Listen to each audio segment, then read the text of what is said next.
네, 안녕하세요. 오늘 물가지수가 나오는 날입니다. 물가지수는 발표가 됐고요.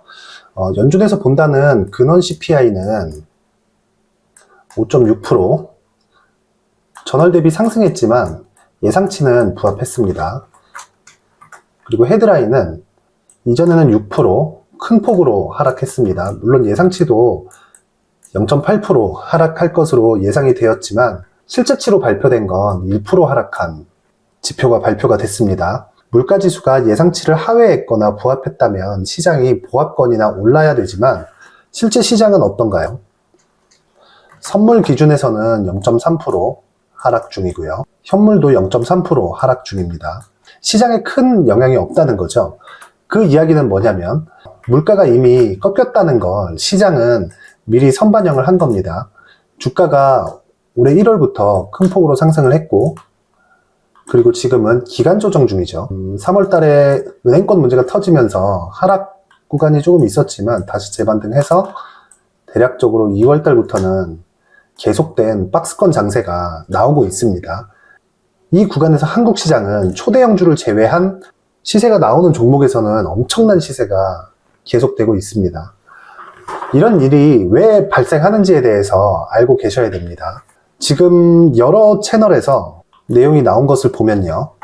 기술적으로 중요한 레벨, 물가지수 발표 증시 향방은 종목별 차별화 지속, CPI 발표에 쏠린 시선, 이번 주 CPI 발표, 실적 개막 2분기 주목해야 될 종목은 이 제목, 내용이 맞다면 이분이 가장 시장을 정확하게 보고 있는 겁니다. CPI로 인해서 시장에 대한 판단을 하는 게 아니라 종목에 대한 이야기를 하려고 하는 거죠. 제목대로라면요. 그리고 삼프로TV에서도 마찬가지네요.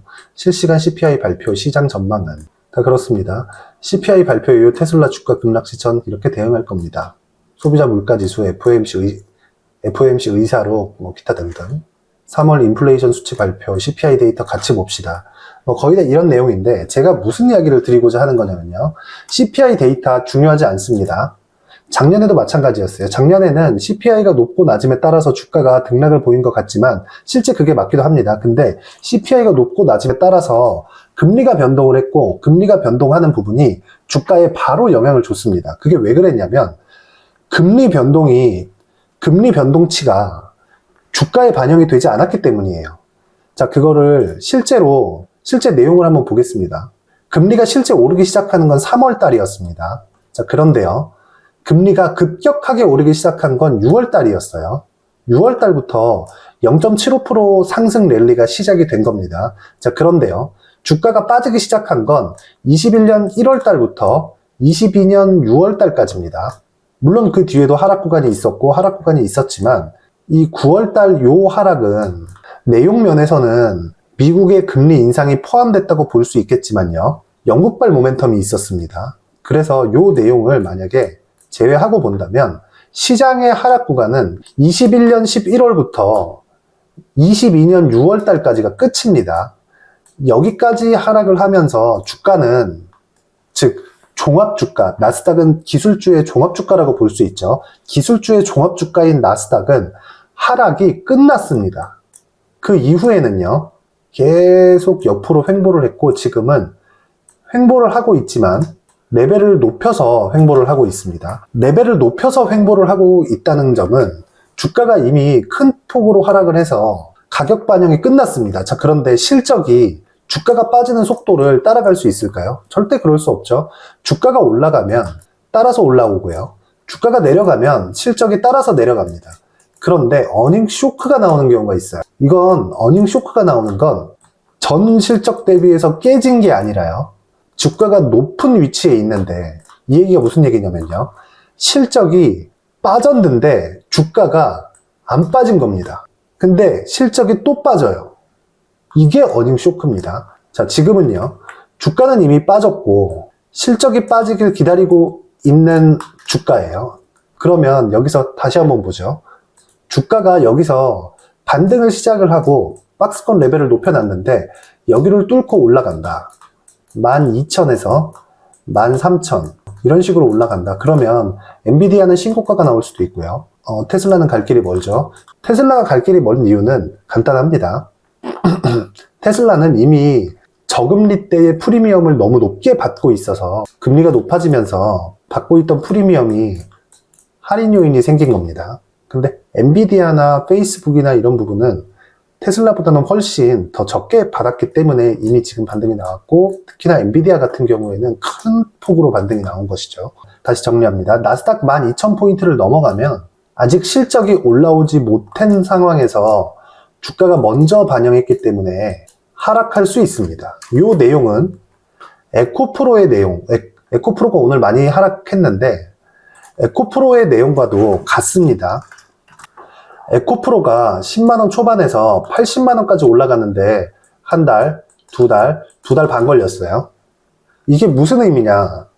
두 달 반, 즉 3개월 정도의 기간이면 한 분기 실적이 나옵니다. 에코프로 실적 나왔죠. 매출 2조에 영업이익이 1,800억 정도입니다. 그런데 에코프로 그룹주들의 시가총액은 50조에 육박합니다. 너무 오버프라이스 된 거죠. 가격이 높은 위치에 가버렸다는 겁니다. 이 얘기가 무슨 얘기냐면 주가가 올랐으니까, 즉 앞으로 좋아질 내용이 있으니까 이 어마어마한 돈들을 써가면서 주가 상승이 나온 건데 아직 실적은 따라 올라오지 않은 거죠. 물론 앞으로 에코프로에 대한 호재거리는 지속적으로 나올 겁니다. 그런데 조정은 피해갈 수 없어요. 절대 피해갈 수 없습니다. 자, 그런데 여기서 한번 생각해 보셔야 될 게 있습니다. 에코프로 고가가 80만원이에요. 50% 반토막 났다고 치죠. 얼마죠? 40만원입니다. 40만원은 3월 달에 등락을 보이던 가격입니다. 이때도 어마어마하게 많이 올랐다고 했어요. 에코프로가 많이 빠져봐야 50%입니다. 그리고 실적이 최소한 여기 나왔었던 밸류에이션 정도보다는 더 받을 수 있겠지만, 만약에 여기서 계산하기 쉽게 보죠. 10배의 밸류에이션을 받고 있었다면 지금은 8배가 올랐다 치고요. 80배의 밸류에이션을 받고 있는 거고요. 반을 잘라 먹으면 아직 실적은 여기까지밖에 못 올라왔다고 친다면 여기서는 80배, 실적이 10이 올라왔으니까 계산하기 쉽게 그냥 70배를 받고 있다고 치고, 주가가 빠져서 실적이 올라온 내용하고 만약에 만나지는 구간이라면 몇 배를 받고 있는 건가요? 대략 한 30배에서 40배 정도를 받아도, 대략 한 30배에서 40배 정도의 밸류에이션을 받을 수 있는 가격대가 50% 하락한 요 가격대라는 겁니다. 최악의 상황을 고려했을 때 에코프로가 50% 빠져서 40만원이 되는 거예요. 정말 최악의 상황일 때입니다. 자, 그런데 여기까지 가는 게 급락 나와서 갈까요? 아마 빠지는데도 시간이 상당 부분 필요할 겁니다. 과거에도 사례가 있죠. 2020년부터 2021년까지입니다. 2만원부터 15만원까지 올라왔어요. 7배에서 8배 정도입니다. 그 뒤에 어떻게 됐죠? 6개월 동안 조정받았죠? 그러면서 실적은 18년부터 시작해서 600억, 400억, 600억, 800억, 2022년도에 6천억이 찍혔네요. 대략 7배에서 8배 정도. 그 다음에 요렇게 성장을 하면 지금 주가는 고가 저가를 따지자는 게 아닙니다. 조정을 받아야 맞는 거예요. 즉, 요 구간은 과열이었다. 그러면 이 과열 구간을 시키고 갔을 때 50%가 빠져봐야 40만원대 또는 60만원 정도. 이러면 조정이 끝납니다. 그런데 다시 오르겠느냐? 아니라는 거죠. 상당 기간의 기간 조정이 필요합니다. 물론 고가는 80만원을 잡고 등락을 보이겠지만요. 그런데 우리한테 중요한 건 이거죠. 에코프로가 하락했을 때 시장에 대한 충격파가 시장을 패닉으로 끌고 갈 수 있겠느냐 없겠느냐예요. 지금 띄워놓은 화면은 코스닥의 지수 변동 기여도입니다. 코스닥 지수가 변동하는 데 있어서 어느 정도의 코스닥 지수가 변동하는 데 있어서 종목이 영향을 미치는 기여도를 순서대로 나열해 놓은 겁니다. 에코프로와 에코프로 BM이 오늘 이렇게 하락을 하니까 다른 종목에서 치고 달려오죠. 그쵸? 뭐 여러 가지 업종들이 있는데 여기에 굉장히 내용이 없는 종목들은 거의 없습니다. 뭐 물론 2차 전지가 다 떨어졌는데도 불구하고 코스닥이 1%밖에 빠지지 않는 이유입니다. 에코프로 그룹주들이 아무리 커졌다고 한들 아직 삼성전자가 코스피에 미치는 영향하고는 차이가 있습니다. 그런데 에코프로가 하루 내리고 나니까 이미 64만원까지 하락을 한 겁니다. 어제 고가는 82만원이에요. 그러면 80만원 대비해서 반토막이 난다고 한들 40만원입니다. 여기까지는 시간이 걸려요. 무슨 이야기를 드리고 싶은 거냐? 코스피가 2500포인트를 넘지 않은 구간, 그리고 나스닥이 12000을 크게 넘어가지 않는 구간에서는 금리나 물가지수나 그리고 여러 가지 뭐 이런 매크로적인 악재들 또는 뭐 은행이 망가지는 이런 내용들 전혀 시장의 악재가 아닙니다. 물론 조정이 없다는 건 아니에요. 조정은 있지만 절대적으로 주식을 사야 할 때입니다. 단 추세가 유지되어 있는 종목들의 하나입니다. 그리고 그런 내용의 종목들은 강추세 채널에서 계속 다룹니다. 서현이와 그리고 원택, 한 달 전에 얘기했었던 SPG, 그리고 KBG, 그리고 YTN, 그리고 3월 달에 이야기했었던 뭐 큐렉소도 있지만 뭐 상한가를 갔었던 선익시스템 2주 전이었죠. 이런 내용들의 종목들이 계속해서 강추세 채널에서 나오고 있습니다. 물가 신경 쓰지 마세요. 금리 신경 쓰지 마세요.